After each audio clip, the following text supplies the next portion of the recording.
hello and welcome everyone. This is the Fashion Mic, your runway of the real talk. I'm Kavan Marwa, and together we're turning up on style, one voice at a time. Today, I'm welcoming a very special guest to our show, Shivani Sharma Singh, our very own Miss Asia Pacific, TEDx speaker, a mentor, and an influencer. Welcome to the show, ma'am. Thank you, Kavan, for having me here today. So, ma'am, can you tell us a little bit about your journey into the pageant world? Well, yeah, sure. It was a very different experience altogether. And when I decided to get into the pageantry, I was with a weight of 138 kgs. So that was the time when I just asked myself that what is one thing which is like kind of I can't do it, and I wanted to do that. So I thought that it could be something beyond your dreams to think of being a pageant winner or even for that matter participating in the pageant. So that is when I decided about it, and I put a lot of discipline, consistency, lot of focus with the long term vision to be where I am today. So it requires lot of changes in the food habits, in your daily routine, in the consistency of that yes, I want to do it every day, though everybody is laughing and they are making fun of you that what she is thinking of 138 and she is thinking that she will participate in the pageant. So that was the contrast I have seen. So but I wanted to set up an example in front of the others, and I was with the opinion that I have to do something which is out of the league, which no one can think of.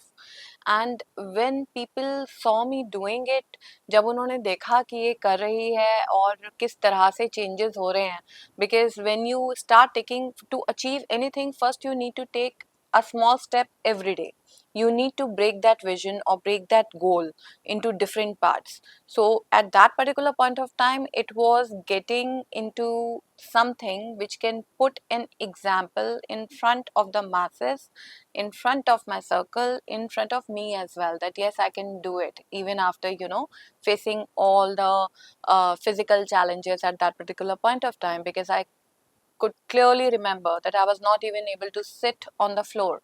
I was facing severe issues in my L4, and there were a lot of hormonal changes also. So it was too difficult. I was heavily on the medication as well. So deciding something like this and then getting into it, so I actually broke that dream into small phases. So first I worked on my fitness, then definitely on my communication skills, then my confidence. I thought that what can break my confidence, so I worked on those things which can keep my confidence together in all during all the time. And then definitely the training and choosing the right pageant to go for. Yeah. That's very inspiring. So, ma'am, Thank you. many people think about pageant world as beauty and glam only, but I think there's more to it.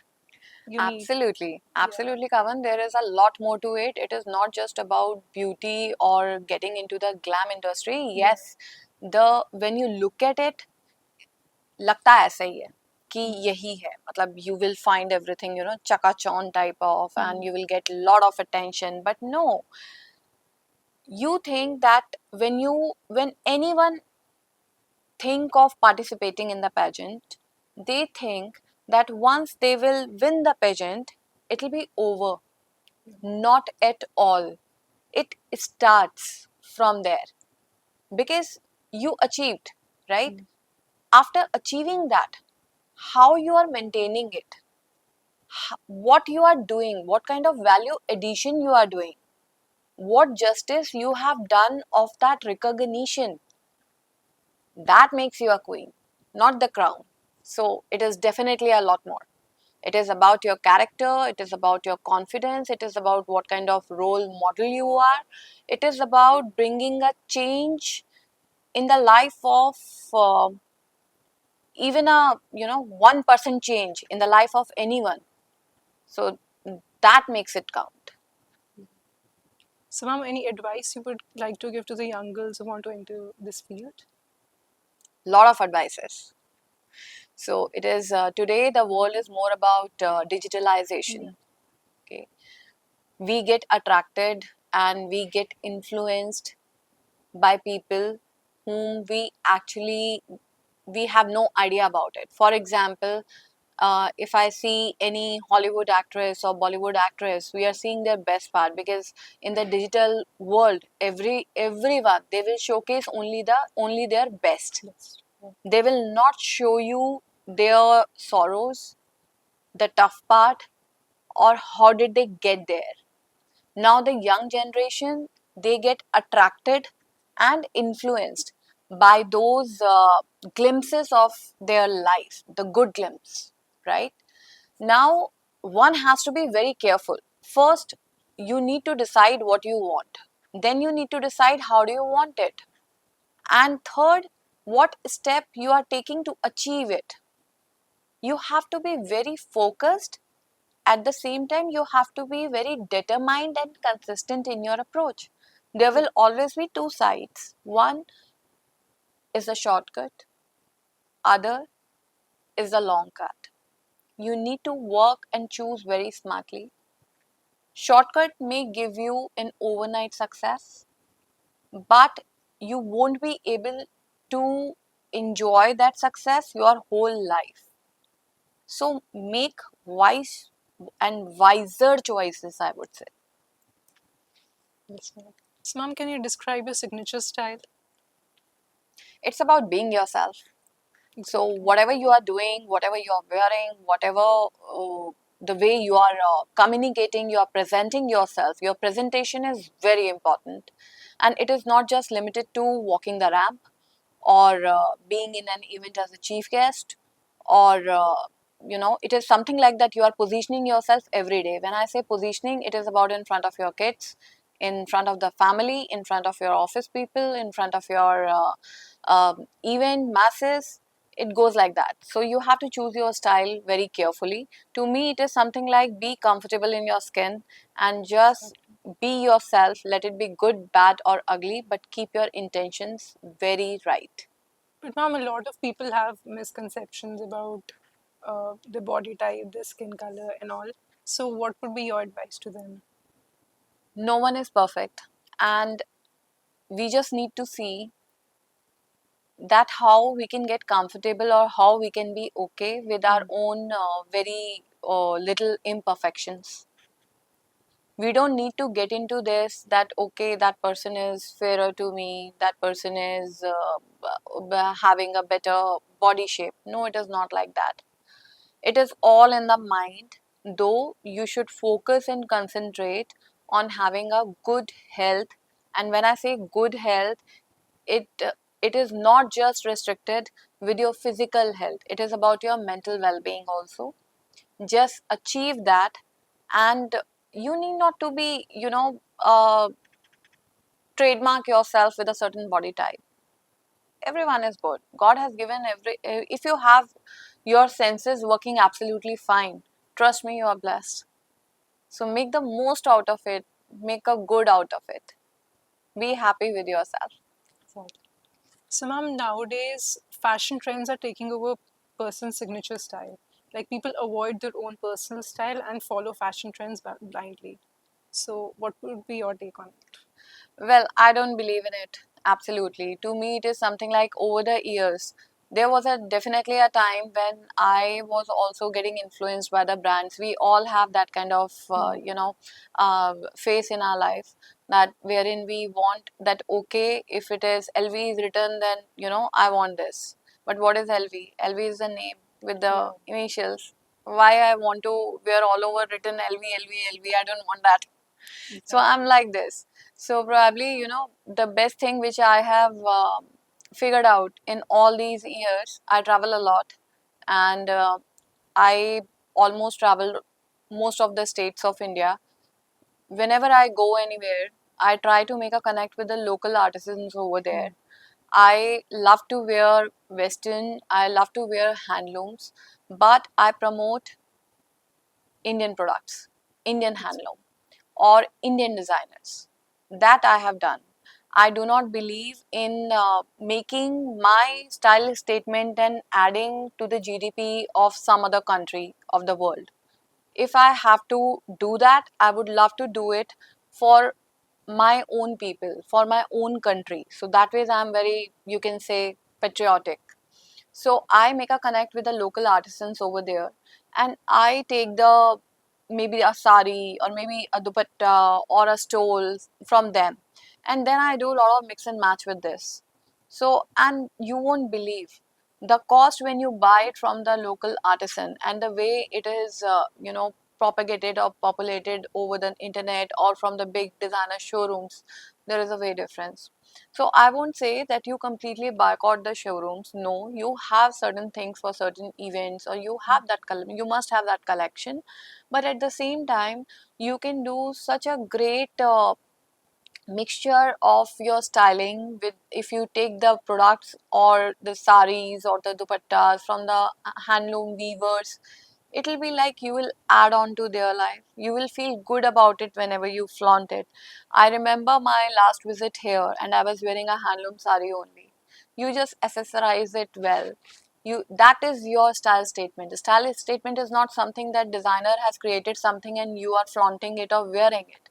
It is something that what change or experiment you are doing it considering your own personality. So that you have to figure it out. And when you will have a hold on this, trust me, you will enjoy dressing up every day. You won't be like, what I have to wear, there is nothing in my wardrobe. That will never come. So, ma'am, nowadays fashion is all about sustainability. You have to be sustainable to be fashionable. So, what would be your advice? How to make fashion more sustainable, and how to utilize your own your old clothes, your mother's sarees, shawls. I do not believe in wearing a new outfit every time. Exactly. I don't believe in that. I believe that whatever you have, if you are not using any garment for 6 months, then and you think that it is a good garment, then ideally you should donate it. You donate it, you give it to someone who will be very happy to, have that particular thing in their wardrobe. That is one. Second, sustainability, yes, we must support it. It should be your creative mind that how you can use one garment at multiple places in multiple styles. So we, and it is not just restricted to Indian garments or the Indian look. It goes with the Western attires as well.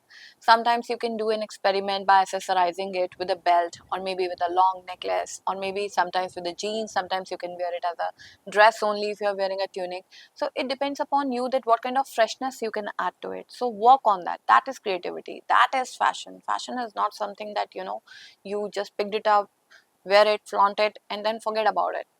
It's a waste of money, it's a waste of time also. And ma'am, nowadays AI is in trend. Artificial intelligence, it is all about AI. So there are AI models also nowadays. So do you think that AI models will be taking over the jobs in the future? It's very I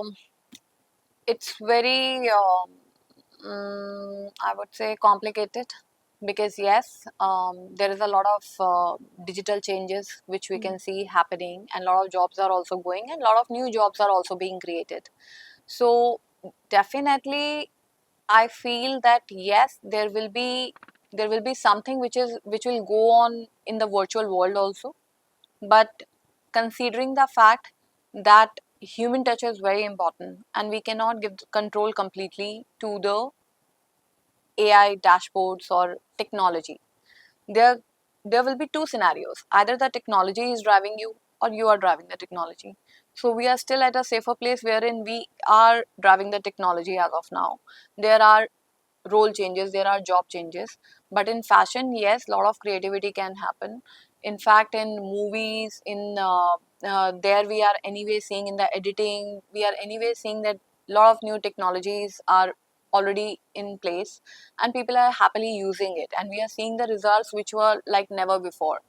But in fashion, yes, I think not completely taken overall, overall the fashion shows or some or the other fields, yes, I feel like that there could be a relevant shift, and a combination will be there. Maybe, we are doing some events with the human touch, and most of the new launches which will be AI driven. So, what do you think would make our textile industry grow more? India's textile industry. India textile industry. See, we are anyways. If you read that news, wherein Prada imitated our Hmm. Kolhapuris. And now Punjabi Jutti also. Yes, now the Punjabi juttis also. So we are going everywhere. The local artisan of India and their art, it is already everywhere. And I think the government is supporting, and Modi ji is doing a fabulous job in positioning India so well in the world map. So it is different, it is changing. And we have a fantastic future when it comes on textiles, especially our own homegrown textiles. So wool, cotton is there. So it's fantastic. Fabrics are there. Khadi is there. You can see so much of invention going on with khadi. So it is not just restricted with the clothing. It is like in the bags also. You can see in the home furnishing also. You can see. So we are anyways growing like anything. We have a fantastic future. Let it be technology. Let it be textiles. Any industry. India is the best place to be in right now. So, ma'am, even after having a GI tag for each and every state, the textiles are still being copied. So, what would be your take? Like, how do we protect our own traditional Indian textiles? There has lot to be done in terms of saving the copyright thing or the USP of every artisan. But yes, considering the size of population, it becomes difficult, and especially for the local artisans. I would say that one has to stay vigilant about it, and more awareness need to be there, wherein they know their rights, that if something is happening, what they are supposed to do. In most of the cases, they have no idea about it. The artisan at a very low level, they have no idea about it. They are just doing it, earning their local wages. To them, it is something like not about fashion, it is something about earning their livelihood. So some serious policies are required, wherein when somebody is committing some kind of crime like this, then there has to be, they should be punished in such a way that they need to think, maybe doing something with their licenses, or maybe some kind of a penalty. There has to be some strong provisioning in that which is needed. So, a self-reliant India or a Viksit Bharat. So, what would be your take on it? I mean, how do we make a country more self-reliant, and how do we stop depending upon foreign goods for our own needs and wants? I think we are already doing a lot of things to achieve 2047 Viksit Bharat, because Viksit Bharat is the vision that how India is going to be when it will complete its 100 years. Hmm. So, having said this, I believe that we are already doing good, but yes, there is a lot to do. If I Hmm. see India past 20 years and now, okay, now and then, so there is a huge difference which we can see.